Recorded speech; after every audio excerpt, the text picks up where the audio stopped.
Bonsoir Michel Schneider, bienvenue à l'Institut politique d'Aix-en-Provence.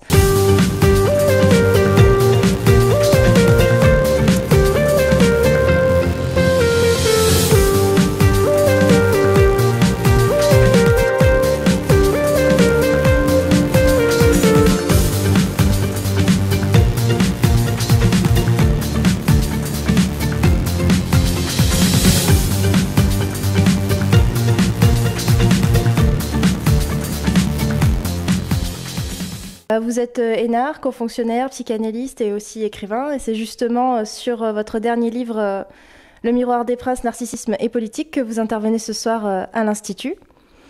Donc dans votre ouvrage, vous diagnostiquez les hommes politiques d'aujourd'hui de narcissisme pathologique en leur reprochant notamment de se promouvoir eux-mêmes à travers leurs fonctions en se focalisant notamment sur les échéances électorales. Est-ce que pour vous ce constat est valable pour l'ensemble de la classe politique ?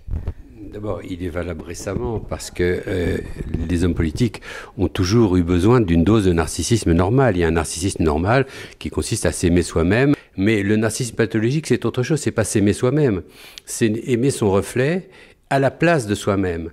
C'est aimer son image et l'investir au prix de ne plus voir ce qu'il y a derrière le miroir. Parce que le problème du miroir, on le sait bien quand on regarde le mythe de Narcisse, le problème du miroir, c'est qu'à force de s'y regarder, on s'y plonge, on s'y immerge, on s'y noie.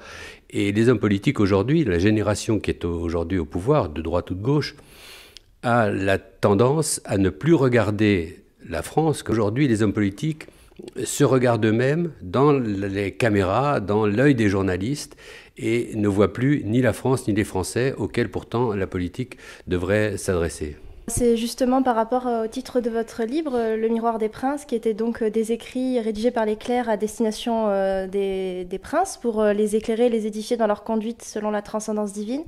Et aujourd'hui, même si on n'est plus dans le même système, ces nouveaux miroirs des princes seraient les journalistes, mais qui justement ne parviennent plus à guider les hommes politiques. Est-ce que, comme Paul Nizan ou Serge Alimi et leur chien de garde, vous pensez que la fonction journalistique n'est plus un contre-pouvoir aujourd'hui ? Je me garde de généralisation. Les journalistes, il y en a qui font un métier de journaliste et il y en a qui font un métier de courtisan.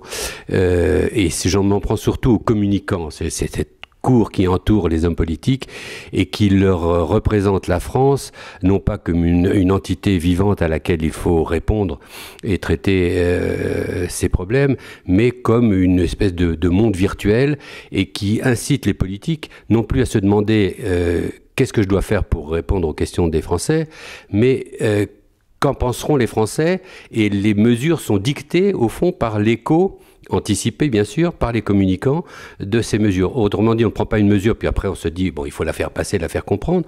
On prend une mesure parce qu'on pense, à tort ou à raison, qu'elle va passer et être comprise. Il y a dans la fonction journalistique de miroir du prince une tendance à ce que René Girard appelle le désir mimétique. Tout le monde a envie de ressembler à la figure idéalisée du pouvoir. Toute une paralysie du système politique qui ne vise plus qu'à se reproduire.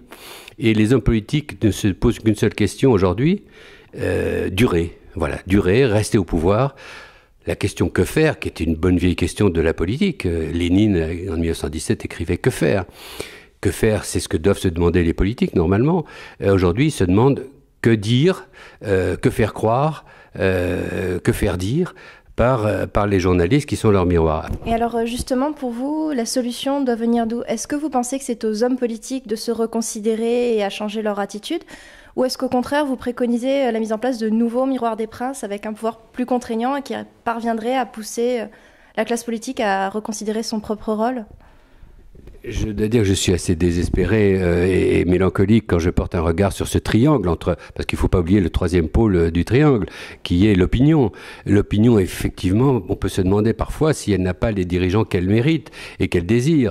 La solution, j'ai pas de conseil à donner aux politiques, je me garderai bien d'être à mon tour un miroir des princes, mais la solution est probablement institutionnelle, c'est-à-dire mettre fin à ce système désastreux de la Ve République avec un président élu au suffrage universel qui fait que n'importe quelle personne élue avec 17 millions de voix ne peut que se croire légitime à la place qu'il occupe et oublier qu'il est là au service des Français. Donc il faudrait peut-être avoir un mandat non renouvelable.